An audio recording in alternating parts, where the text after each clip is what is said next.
Muy buenas noches. En el video de hoy vamos a hablar de un tema importante que serían las urgencias oncológicas. Entre estas urgencias oncológicas vamos a hablar de dos patologías que sería el factor de lisius tumoral y la hipercalcemia maligna.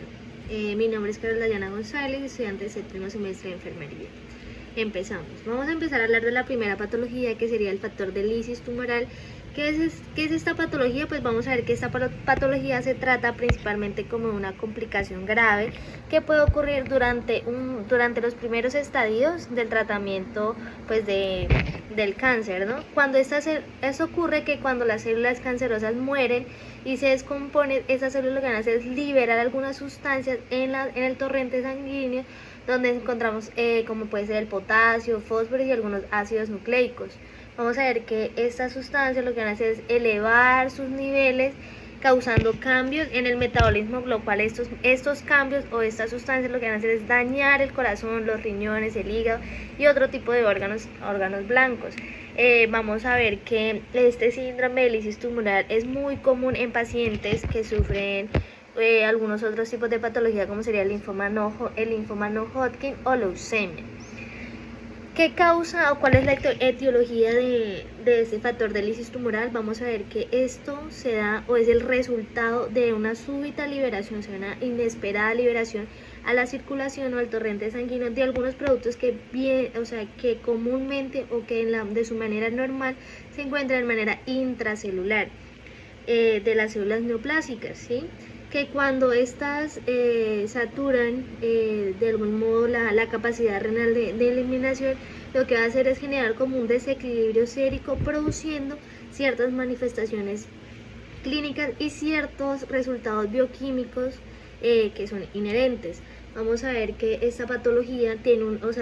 diagnósticos muy buenos, ¿cómo decirlo?, como muy importantes o muy necesarios, que principalmente se tratan sobre la bioquímica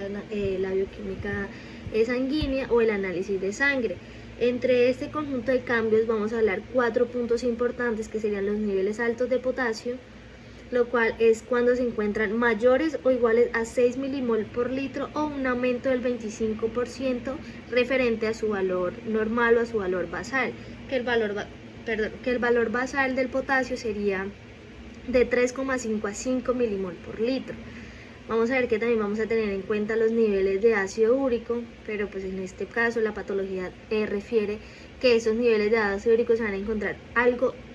sino muy elevados, por encima de los 8 miligramos sobre decilitros, o también va a tener una elevación mayor al 25% de su valor normal, que los valores normales del ácido úrico serían entre 3,5 y 7,2 miligramos sobre decilitro. Vamos a ver que también vamos a tener en cuenta los niveles de fósforo, pues que en este caso el fósforo también se va a encontrar elevado, puede estar mayor o igual a 1,45 milimol por litro, o también va a tener un aumento del 25% respecto a su valor normal, que tenemos en cuenta que el valor normal del fósforo oscila entre los 0,81 y el 1,45 milimol sobre decilitro. Acá hay un factor importante, que como vimos que los tres primeros, lo que era el potasio, el ácido úrico y el fósforo, aumentaban, el cuarto que tenemos en cuenta en la bioquímica sanguínea va a ser el calcio, pero en vez de aumentar lo que va a hacer es disminuir, se va a encontrar por debajo o igual a 1,75 milimol sobre decilitro, o va a tener un descenso o una disminución al del 25% referente o respecto a su volumen normal, que sería entre 2,13 y 2,55 milimol sobre decilitro. Ya teniendo en cuenta este diagnóstico principalmente clínico, el paciente va a tener unas manifestaciones sintomáticas que pues estas son causadas por el desequilibrio metabólico que ocurre en su cuerpo. Vamos a ver que una de las manifestaciones puede ser diarrea, puede presentar náuseas, vómito, el paciente puede presentar unas crisis convulsivas, van a haber cambios en su ritmo cardíaco, pues esto se puede manifestar teniendo en cuenta los niveles de potasio. Va a tener espasmos musculares, el paciente puede presentar letargo, también puede presentar una retención de líquidos, y al momento de presentar la retención de líquidos va a generar un edema en sus miembros. Saber que para este tipo de patología del factor de lisius tumoral hay un tratamiento médico. Luego ya haber hecho el diagnóstico del paciente, vamos a hacer una intervención inmediata que se va a hacer de la siguiente manera. Se van a hacer tres intervenciones, lo cual sería primero, pues vamos a administrarle líquidos al paciente por vía intravenosa para generar la hidratación, ya que pues con la alza de estos, ¿cómo decirlo? Con la alza de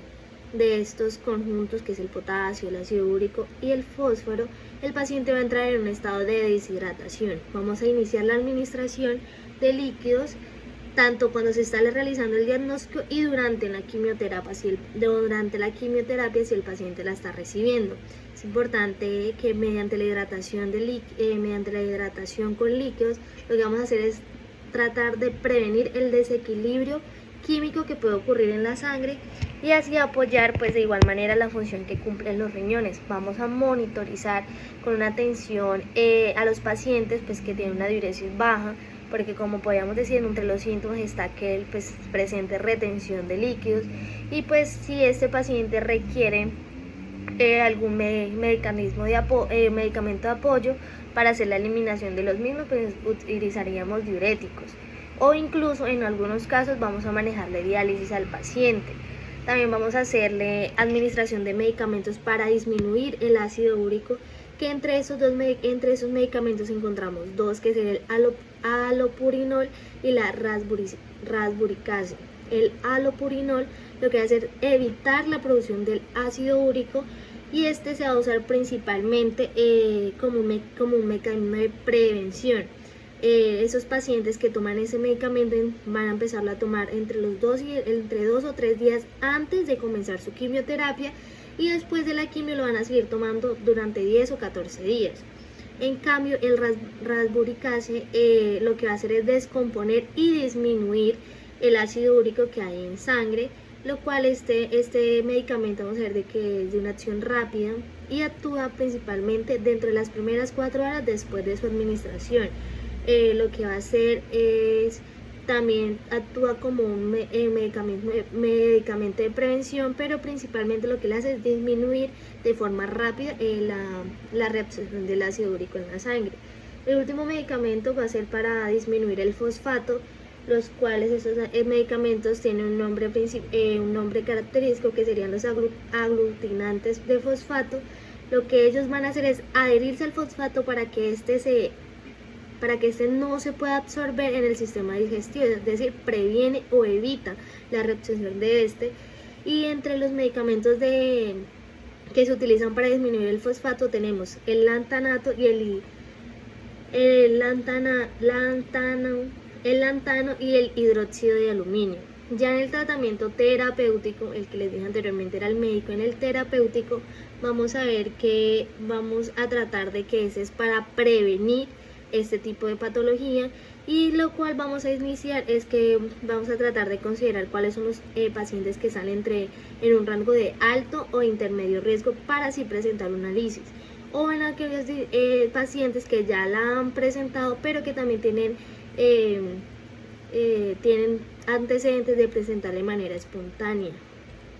Vamos a ver que cuando hacemos la evaluación de riesgo hay 3 tipos, que sería de bajo, riesgo intermedio o alto riesgo. Cuando el paciente está en el riesgo bajo, vamos a ver que se le hace una reposición adecuada, vamos a monitorizar la diuresis del paciente y vamos a reevaluar el riesgo. Pero cuando se encuentra en un riesgo intermedio, vamos a hacer un ingreso a la unidad de cuidados intensivos, vamos a monitorizar al paciente, vamos a reevaluar el riesgo, vamos a hacer una reposición de fluidos, vamos a administrar al paciente el alopurinol, vamos a también evaluar cuál es la alcalinización que tiene la orina y vamos a administrar la rasburicasa una sola dosis. Cuando ya el paciente presenta un alto riesgo, vamos a ver que se le hace ingreso a cuidados intensivos, vamos a hacer una reposición de líquidos y vamos a administrar la rasburicasa, pero también le vamos a hacer la técnica de un reemplazo renal. Entonces vamos a ver que si a las 72 horas con un ácido úrico normal, pues el paciente tiene el ácido úrico ya normal, después de 72 horas le vamos a seguir administrando alopurinol. Pero si a las 72 horas el paciente muestra que todavía el ácido úrico está muy elevado, vamos a mantener el tratamiento con la rasburicasa. Bueno, Ya siguiendo con la última patología, que sería la hipercalcemia maligna, vamos a ver que eso es un síndrome clínico que se encuentra caracterizado por la elevación anormal del calcio sérico como una consecuencia de la síntesis y la secreción no regulada de un factor hormonal que se encuentra circulando que fue segregado por un tumor maligno. Vamos a ver que su etiología pues va a ser dependiendo de los tumores. Vamos a ver que puede también ser por tumores o por fármacos, como entre los tumores tenemos el carcinoma de mama en un 25%, los linfomas o los melomas en un 14%, las neoplasias tanto de cuello pues sería de 8%, y el carcinoma de próstata sería en un 3%. Pero vamos a ver que en un 35% de esas neoplasias se encuentra el carcinoma broncogénico, lo cual sería la causa más común para que se presentara esta patología. Algunos fármacos que pueden alterar esto sería como los diuréticos tiacídicos, el litio y la teofilina. ¿Cómo vamos a hacer el diagnóstico de esta hipercalcemia? Pues vamos a hacerlo ante el hallazgo de una calcemia mayor al 10,4 miligramos sobre decilitro, o de que el paciente presente una concentración sérica de calcio ionizado mayor al 5,2 miligramos sobre decilitro. Pues vamos a ver que esto se hace mediante la toma de análisis de sangre. Dependiendo también del diagnóstico, asimismo vamos a hacer el tratamiento. Tratamiento médico de urgencia, vamos a administrar al paciente solución salina normal, lo cual lo que va a hacer es promover la expansión del volumen circulante de fluidos, va a corregir la deshidratación ocasionada pues por la hipercalcemia, y va a permitir la filtración glomerular de calcio, lo cual esto va a hacer que se favorezca la excreción renal de este elemento. Vamos a administrarle en un bolo endovenoso de 2 a 4 litros en 1 o 2 horas para seguir teniendo una infusión de mantenimiento entre los 200 y los 400 mililitros por hora.